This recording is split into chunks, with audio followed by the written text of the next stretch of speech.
Hello everyone. Media 7 Good Morning Kerala presented by Panasonic Living Kitchen-ലേക്ക് എല്ലാവർക്കും സ്വാഗതം.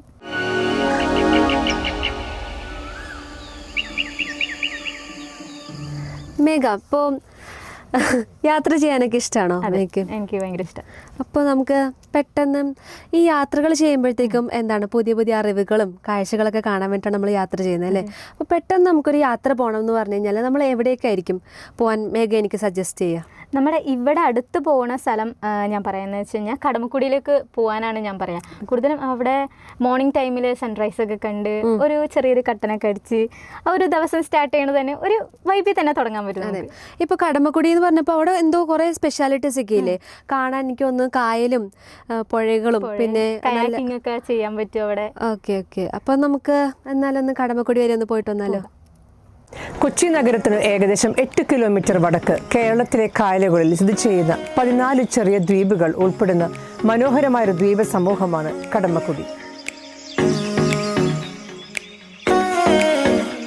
ഈ ദ്വീപുകൾ അവയുടെ സമൃദ്ധമായ നെൽവയലുകൾ, ശാന്തമായ കായലുകൾ, സജീവമായ പക്ഷിസങ്കേതങ്ങൾ, പരമ്പരാഗത ഉപജീവന മാർഗങ്ങൾ എന്നിവയ്ക്ക് വളരെയധികം ശ്രദ്ധയാർജിച്ചതാണ്. കായലുകൾ, നെൽവയലുകൾ, മത്സ്യകൃഷി, കള്ളുചത്തൽ, മറ്റു ഗ്രാമീണ കാഴ്ചകൾ, പ്രവർത്തനങ്ങൾ എന്നിവ നമ്മുടെ ആത്മാവിനെ സന്തോഷിപ്പിക്കും. ദേശീയപാത 66 വരാപ്പുഴ പട്ടണവുമായി റോഡ് മാർഗം ബന്ധിപ്പിച്ചിരിക്കുന്നതിനാൽ ദ്വീപിലേക്ക് എളുപ്പത്തിൽ എത്തിച്ചേരാനാകും. കടമക്കുടിയിലെ ഏറ്റവും ആകർഷമായ വശങ്ങളിലൊന്ന് ഗ്രാമീണ ജീവിതത്തിന്റെ താളം അനുഭവിക്കുവാനുള്ള അവസരമാണ്. മഴക്കാലത്തിന് ശേഷമുള്ള ഒക്ടോബർ മുതൽ മാർച്ച് വരെയുള്ള സമയമാണ് കടമക്കുടി സന്ദർശിക്കുവാൻ ഏറ്റവും അനുയോജ്യമായ സമയം. ശാന്തമായ ദ്വീപുകളുടെ ഒരു കൂട്ടമായിരുന്ന കടമക്കുടി ഇപ്പോൾ ഒരു വീട്ടുപേരായി മാറിയിരിക്കുന്നു. ദ്ദേശീയ മാധ്യമങ്ങളിൽ നിന്നുള്ള ശ്രദ്ധാകേന്ദ്രമായ ആനന്ദ് മഹീന്ദ്രയാണ് ഇതിന് കാരണമായത്. കടമക്കുടിയെ മാന്ത്രികവും കണ്ടിരിക്കേണ്ടതുമായ ഒരു സ്ഥലമായി വിശേഷിപ്പിച്ച അദ്ദേഹത്തിന്റെ ഹൃദയംഗമമായ സോഷ്യൽ മീഡിയ പോസ്റ്റ് രാജ്യമെമ്പാടും കൗതുകത്തിന്റെ ഒരു തരംഗത്തിന് കാരണമായി. NDTV ഇതിനെ ബക്കറ്റ് ലിസ്റ്റ് ഡെസ്റ്റിനേഷൻ എന്ന് പ്രശംസിച്ചു. അപ്പോൾ മേഘ, എനിക്ക് ഇത് കണ്ടിട്ട് ഉടനെ തന്നെ പോകേണ്ട ഒരു സ്ഥലമായിട്ടാണ് തോന്നുന്നത്. കാരണം വെള്ളവും പുഴയും പിന്നെ കുറേ സ്പെഷ്യാലിറ്റീസ് ആയിട്ടുള്ളൊരു സ്ഥലമായിട്ടാണ് എനിക്ക് ഈ കടമക്കുടി കണ്ടപ്പോഴത്തേക്കും തോന്നിയത്. ഈ കടമക്കുടിക്ക് രാവിലെ പോണതിനേക്കാളും ഏറ്റവും കൂടുതൽ നല്ലത് വൈകിട്ട് പോകുമ്പോഴാണ്. എന്ന് വെച്ച് കഴിഞ്ഞാൽ വൈകിട്ട് നടക്കാൻ വന്നവരുണ്ടാവും, ഫ്രണ്ട്സായിട്ട് ചില്ല് ചെയ്യാൻ വന്നവരുണ്ടാവും, ഒരു ഹാങ് ഔട്ട് സ്പേസ് ഒക്കെ ഉണ്ടാവും അല്ലേ? അപ്പോൾ ഈ വഴിയോരത്ത് തന്നെ കുറേ ചെറിയ ചെറിയ കടകളൊക്കെ ഉണ്ട്, ഈ വൈകിട്ടുള്ള കടികളൊക്കെ ഉള്ള ഒരു കുറേ കടകൾ. അപ്പോൾ അവിടെ നിന്ന് എല്ലാവർക്കും സംസാരിക്കാനും ചില്ല് ചെയ്യാനും പറ്റിയൊരു അടിപൊളി സ്ഥലമാണ് ഈ കടമക്കുടി എന്ന് പറയുന്നത്. പോരാത്തതിന് അവിടെ ഒരു കൃഷിയൊക്കെ ചെയ്യുന്നുണ്ട്, ഈ പൊക്കാളി കൃഷി എന്നൊക്കെ പറയുന്നത്. ഈ നെല്ലും അതിൻ്റെ ഉള്ളിൽ ആ വെള്ളത്തിൽ തന്നെ ഈ മീനുകളെയൊക്കെ വളർത്തി അങ്ങനെ ഒരു കൃഷിയും കാര്യങ്ങളൊക്കെ ചെയ്യുന്നുണ്ട്.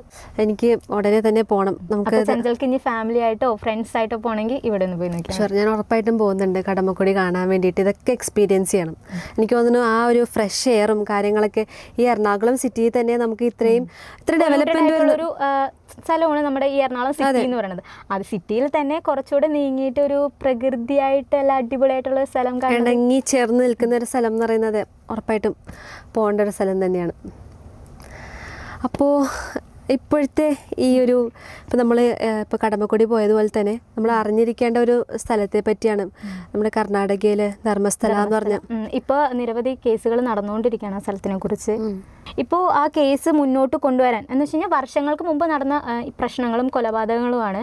പക്ഷേ കുറച്ച് വർഷങ്ങൾക്ക് ശേഷമാണ് ഈ കേസുകൾ പുറത്തോട്ട് വരുന്നത്. അത് അവിടെ ഒരു ശുചീകരണ തൊഴിലാളിയുടെ വാക്കിൻ്റെ പേരിലാണ് ഈ കേസ് മുന്നോട്ട് കൊണ്ടുവരികയും പക്ഷേ അത് തെളിഞ്ഞു കേട്ടോ, ആൾക്കാർ കൊന്നിട്ടുണ്ട്, കൊലപ്പെടുത്തിയിട്ടുണ്ട്, അതിനുള്ള എവിഡൻസും കാര്യങ്ങളൊക്കെ ഇപ്പോൾ അവർ ശേഖരിച്ചുകൊണ്ടിരിക്കുകയാണ്.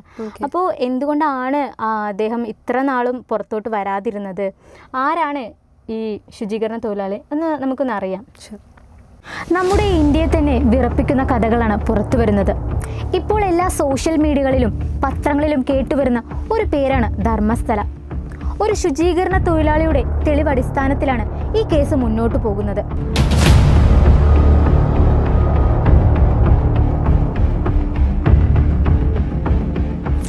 ധർമ്മസ്ഥലയിലെ ഒട്ടേറെ സ്ത്രീകളെ ബലാത്സംഗം ചെയ്ത് കൊലപ്പെടുത്തി വെളിപ്പെടുത്തൽ നടത്തിയ ആളെ കാണാനില്ലാതായി.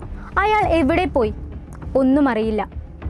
വിദ്യാർത്ഥികളടക്കം 100ഓളം പേരുടെ മൃതദേഹങ്ങൾ കുഴിച്ചിട്ടെന്നാണ് ധർമ്മസ്ഥല ക്ഷേത്രം മുൻ ശുചീകരണ തൊഴിലാളി വെളിപ്പെടുത്തിയത്. ഒരിക്കൽ അയാൾ കണ്ടത് 15 വയസ്സിന് താഴെയുള്ള പെൺകുട്ടി. അവൾ യൂണിഫോം ആയിരുന്നു ധരിച്ചിരുന്നത്. എന്നാൽ ആ വസ്ത്രമൊന്നും അവളുടെ ശരീരത്തുണ്ടായിരുന്നില്ല. അവളെ നേത്രാവതിയുടെ തീരത്ത് കുഴിച്ചിടുമ്പോൾ സ്കൂളിൽ കൊണ്ടുപോയ ബാഗും ഉണ്ടായിരുന്നു. ഇയാൾ ആർക്കു വേണ്ടിയാണ് ഇതെല്ലാം ചെയ്തു കൂട്ടിയത്? സംഭവത്തിലെ ദുരൂഹതകൾ പുറത്തു കൊണ്ടുവരാൻ പോലീസ് കിണഞ്ഞു പരിശ്രമിക്കുന്നു. 1995, 2014 കാലഘട്ടത്തിൽ പീഡനത്തിനിരയായി കൊല്ലപ്പെട്ട 100ഓളം പേരുടെ മൃതദേഹങ്ങൾ ഭീഷണിക്ക് വഴങ്ങി പല ഭാഗങ്ങളിലായി കുഴിച്ചിടുകയായിരുന്നു. മുൻ ശുചീകരണ തൊഴിലാളി ധർമ്മസ്ഥല പോലീസ് സ്റ്റേഷനിൽ പരാതി നൽകി. കാര്യമായ അന്വേഷണം നടക്കാത്തതുകൊണ്ട് തന്നെ ഇയാൾ കോടതിയിൽ നേരിട്ട് പോയി ഹാജരായി തെളിവും മൊഴിയും നൽകിയിരുന്നു. സാക്ഷിയായ ശുചീകരണ തൊഴിലാളി ജീവന് ഭീഷണിയെ തുടർന്ന് 11 വർഷം ധർമ്മസ്ഥലയിൽ നിന്നും വിട്ടുനിൽക്കുകയായിരുന്നു. മീഡിയ 7 സ്റ്റോറീസ് തുടരും.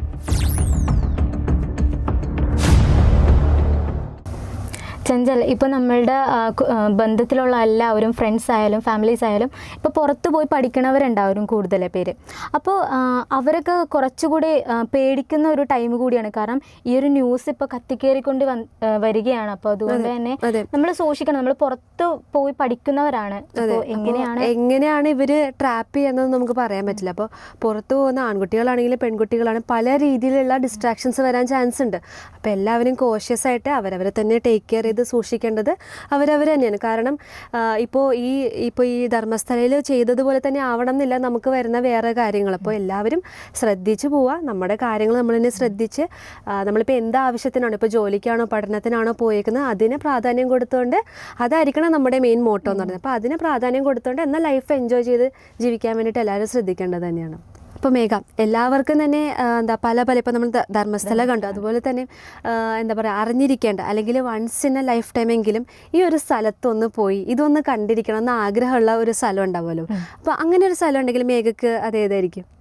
എനിക്ക് ചെറുപ്പം മുതൽ ഭയങ്കര ഒരു ആഗ്രഹമാണ് ഈഫൽ ടവറിൻ്റെ ഫ്രണ്ടിൽ നിന്നൊരു ഫോട്ടോ എടുക്കുക എന്ന് വെച്ച് കഴിഞ്ഞാൽ ഏറ്റവും ഉയരം കൂടിയ ടവർ ആയതുകൊണ്ട് തന്നെ അതിൻ്റെ താഴെ നിന്നൊരു ഫോട്ടോ എടുത്ത് പോസ്റ്റ് ചെയ്യാന്നുള്ളതൊക്കെ എൻ്റെ ഒരു ചെറിയൊരു ആഗ്രഹമാണിത്. എനിക്ക് തോന്നുന്നത് മേ ബി എല്ലാവരും തന്നെ മനസ്സിലുള്ളൊരു ആഗ്രഹമായിരിക്കും ഐഫിൽ ടവർ, പാരീസ് പോകുമ്പോൾ ഐഫിൽ ടവറിൽ പോയിട്ടൊരു ഫോട്ടോ എടുക്കുക എന്നുള്ളതൊക്കെ. ഓക്കെ, അപ്പോൾ ഇപ്പോൾ ഈ ഉയരത്തിൻ്റെ കാര്യം പറഞ്ഞപ്പോൾ തന്നെയാണ് ഇപ്പോൾ നമ്മുടെ വേൾഡിൽ തന്നെ ഏറ്റവും ഉയരം കൂടിയതും നീളം കൂടിയതുമായിട്ടുള്ള ഒരു റെയിൽ ബ്രിഡ്ജ് നമ്മുടെ ഇന്ത്യയിൽ തന്നെയുണ്ട്, ചെനാബ് റെയിൽ ബ്രിഡ്ജ് എന്ന് പറഞ്ഞത്. അപ്പോൾ അതിനെപ്പറ്റി ഇപ്പോൾ എനിക്ക് തോന്നുന്നു ഈ അടുത്താണ് അത് ഇപ്പോൾ ഫങ്ഷനിങ് ആയി തുടങ്ങിയിട്ടുള്ളത് അല്ലേ? അപ്പോൾ നമുക്ക് അതിനെപ്പറ്റി ഒന്ന് കണ്ടിട്ട് വന്നാലോ? വരാം. ഇന്ന് നമ്മളിവിടെ സംസാരിക്കുന്നത് ജമ്മുവിൽ പുതിയതായി വന്ന ഒരു ബ്രിഡ്ജിനെ പറ്റിയാണ്, ചെനാബ് റെയിൽവേ ബ്രിഡ്ജ്. ഇന്ത്യയുടെ ജമ്മു കാശ്മീർ സംസ്ഥാനത്തിലെ റീസി ജില്ലയിൽ സ്ഥിതി ചെയ്യുന്ന ചെനാബ് നദി ഉയർന്ന ഒരു റെയിൽവേ പാലമാണ്. ഇത് 1135 മീറ്റർ നീളമുള്ള ഒരു സ്റ്റീൽ കോൺക്രീറ്റ് പാലമാണ്. ഈ സ്ട്രക്ചർ 530 മീറ്റർ നീളമുള്ള ഒരു അപ്രോച്ച് പാലവും 785 മീറ്റർ നീളമുള്ള ഒരു ഡെക്ക് ആർച്ച് പാലവും അടങ്ങിയിരിക്കുന്നു. പാലത്തിൻ്റെ ഡെക്ക് നദിബെഡിൽ നിന്ന് 359 മീറ്റർ ഉയരത്തിൽ സ്ഥിതി ചെയ്യുന്നു. ഇത് ലോകത്തിലെ ഏറ്റവും ഉയർന്ന റെയിൽവേ പാലമായും ആർച്ച് പാലമായും പ്രശസ്തമാണ്. ഇത് ജമ്മു ബാരാമുള്ള റെയിൽവേ റൂട്ടിലെ കൗറി, ബക്കൽ റെയിൽവേ സ്റ്റേഷനുകൾക്കിടയിലാണ്.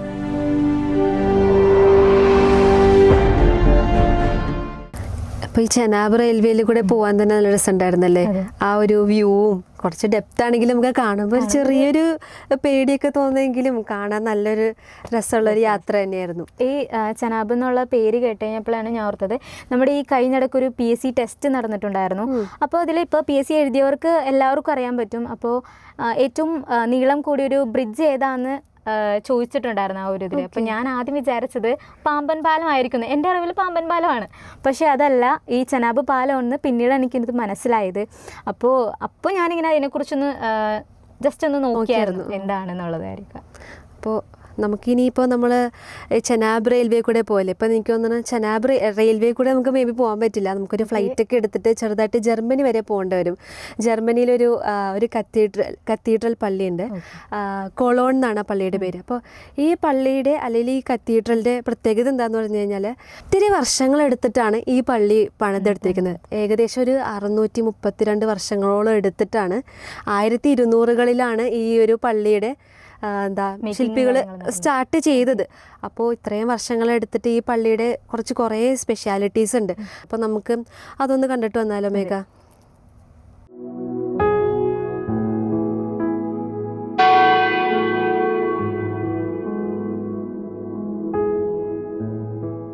ജർമ്മനിയിലെ കൊളോൺ നഗരത്തിൽ സ്ഥിതി ചെയ്യുന്ന അതിമനോഹരമായ ഒരു കത്തോലിക്ക ദേവാലയമാണ് കൊളോൺ കത്തീഡ്രൽ. 1248 ആരംഭിച്ച ഇതിൻ്റെ നിർമ്മാണം 632 വർഷങ്ങൾക്ക് ശേഷം 1880 പൂർത്തിയായത്. ലോകത്തിലെ ഒരു കെട്ടിടം പണിതു തീർക്കാൻ ഇത്രയും അധികം കാലമെടുത്തത് ഒരുപക്ഷെ ഇത് മാത്രമാവാം. 16-ാം നൂറ്റാണ്ടിൽ സാമ്പത്തിക ബുദ്ധിമുട്ടുകളും ഗോതിക് സൗന്ദര്യശാസ്ത്രത്തോടുള്ള താല്പര്യക്കുറവും കാരണം നിർമ്മാണം നിർത്തിവെച്ചിരുന്നു. പിന്നീട് 19-ാം നൂറ്റാണ്ടിലെ ഗോതിക് പുനരുജ്ജീവന കാലഘട്ടത്തിലാണ് നിർമ്മാണം പുനരാരംഭിച്ചത്. 1880 പൂർത്തിയായപ്പോൾ ലോകത്തിലെ ഏറ്റവും ഉയരം കൂടിയ കെട്ടിടമായി ഇത് അറിയപ്പെട്ടു. 1884 വാഷിംഗ്ടൺ സ്മാരകം പൂർത്തിയാകുന്നതുവരെ ഈ സ്ഥാനം നിലനിർത്തി.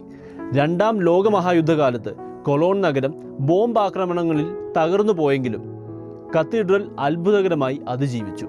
14 ബോംബ് ആക്രമണങ്ങളെ ഇത് ചെറുത്തുനിന്നു.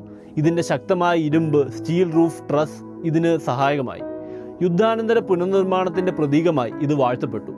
1996 കൊളോൺ കത്തീഡ്രലിനെ യുനെസ്കോയുടെ ലോക പൈതൃക പട്ടികയിൽ ഉൾപ്പെടുത്തി. ഇതൊരു പ്രധാന വിനോദസഞ്ചാര കേന്ദ്രമാക്കി ഇതിനെ മാറ്റി. കൊളോൺ കത്തീഡ്രൽ ജർമ്മനിയിലെ ഒരു പ്രധാന ആരാധനാലയം എന്നതിലുപരി വാസ്തുവിദ്യയുടെയും ചരിത്രത്തിൻ്റെയും മഹത്തായ ഒരു സ്മാരകമാണ്. ലോകമെമ്പാടുമുള്ള ദശലക്ഷക്കണക്കിന് ആളുകളെ ഇത് ഓരോ വർഷവും ആകർഷിക്കുന്നു.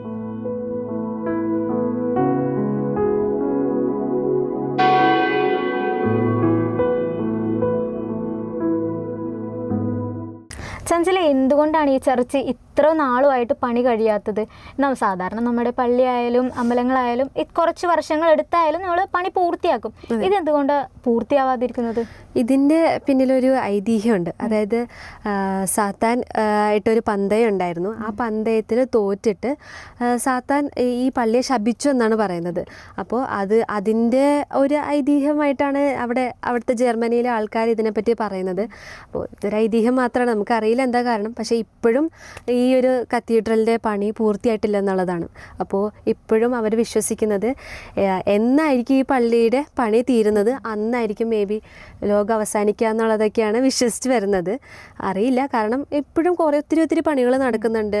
ഇത്രയും വർഷങ്ങൾ പഴക്കമുള്ളതല്ലേ. 3 രാജാക്കന്മാരുടെ പള്ളിയെന്നാണ് ഇത് അറിയപ്പെടുന്നത്. അത് മാത്രമല്ല ഒരു ഹൈ അൾത്താരയ്ക്ക് വളരെ ഹൈറ്റുള്ള ഒരു അൾത്താരയാണ് ഈ പള്ളിക്കുള്ളത്. അപ്പം അങ്ങനെ കുറേ സ്പെഷ്യാലിറ്റീസ് ഈ പള്ളിയിൽ. ഈ പള്ളി എന്താ കൂടുതൽ ഇങ്ങനെ ബ്ലാക്ക് കളറായിട്ട്? അത് ഈ എന്താ പറയുക, കൽക്കരി പോലെയുള്ള കാര്യങ്ങൾ ഉപയോഗിച്ചിട്ടാണ് ഈ പള്ളി പണിയാൻ വേണ്ടിയിട്ട് ശ്രമിച്ചിട്ട്. പിന്നെ ഇത്രയും വർഷം പഴക്കമുള്ളതല്ലേ, അപ്പോൾ പായലും പൂപ്പലൊക്കെ പിടിച്ച് അങ്ങനത്തെയും കുറച്ച് കാര്യങ്ങൾ ഈ പള്ളീനെ ബാധിച്ചിട്ടുണ്ട്. ഈ പള്ളി കാണുമ്പോൾ കുറച്ച് നിഗൂഢതകൾ നിറഞ്ഞിരിക്കുന്ന പോലെയാണ് ഒരു ഫീൽ ആവണത്. അതെ, കാണാൻ രസമുണ്ടെങ്കിൽ പോലും നമുക്ക് ചെറിയൊരു ഒരു മിസ്റ്ററി ഉള്ള ഒരു ഒളിഞ്ഞിരിക്കുന്ന ഒരു പള്ളിയാണ്. അത് മാത്രം. അതെ, നമുക്ക് കുറച്ച് പേടിക്കേണ്ട കാര്യങ്ങളും ഈ ലോകാവസാനം എന്നൊക്കെ പറയുമ്പോൾ എല്ലാവർക്കും ഒരു ഭയക്കുന്ന കാര്യമല്ലേ. അപ്പോൾ എല്ലാവർക്കും ഒരു once in a life time എങ്കിലും പോയി കാണാൻ പറ്റുന്ന ഒരു സ്ഥലം തന്നെയാണ് ഈ ഒരു കൊളോൺ കത്തീഡ്രൽ എന്ന് പറയുന്നത്. അപ്പോൾ അതുപോലെ തന്നെ ഇന്നിപ്പോൾ നമ്മൾ ഒത്തിരി യാത്ര ചെയ്തിട്ടുണ്ട് അല്ലേ. നമ്മളെ കടമക്കുടിയിൽ നിന്ന് തുടങ്ങിയതാണ്, നമ്മളിപ്പോൾ ജർമ്മനി വരെ എത്തി. അതെ, അപ്പോൾ കടമക്കുടി വഴി നമ്മൾ ധർമ്മസ്ഥല പോയി, അവിടുത്തെ കാര്യങ്ങൾ കണ്ടു. റെയിൽവേ സ്റ്റേഷനിലൂടെ പോയി. അതെ, ആ ഒരു ഭംഗിയുള്ള ആ റെയിൽവേയിൽ കൂടെയൊക്കെ നമ്മൾ യാത്ര ചെയ്ത് വന്നിട്ട് നമ്മൾ ഫൈനലി ഈ കത്തീഡ്രൽ പള്ളിയിൽ എത്തിയിരിക്കുകയാണ്. അപ്പോൾ ഇതേപോലെ ഇനി നമുക്ക് ഒത്തിരി വിശേഷങ്ങളൊക്കെ ആയിട്ട് നമുക്ക് ഇനിയും വരാവുന്നതാണ് അല്ലേ. അപ്പോൾ നമ്മുടെ എപ്പിസോഡ് ഇവിടെ അവസാനിക്കാൻ സമയമായി. പുതിയ വിശേഷങ്ങളും കുറേ കഥകളുമായി ഞങ്ങൾ വീണ്ടും വരുന്നതാണ്. Media 7 Good Morning Kerala presented by Panasonic Living Kitchen. Thank you.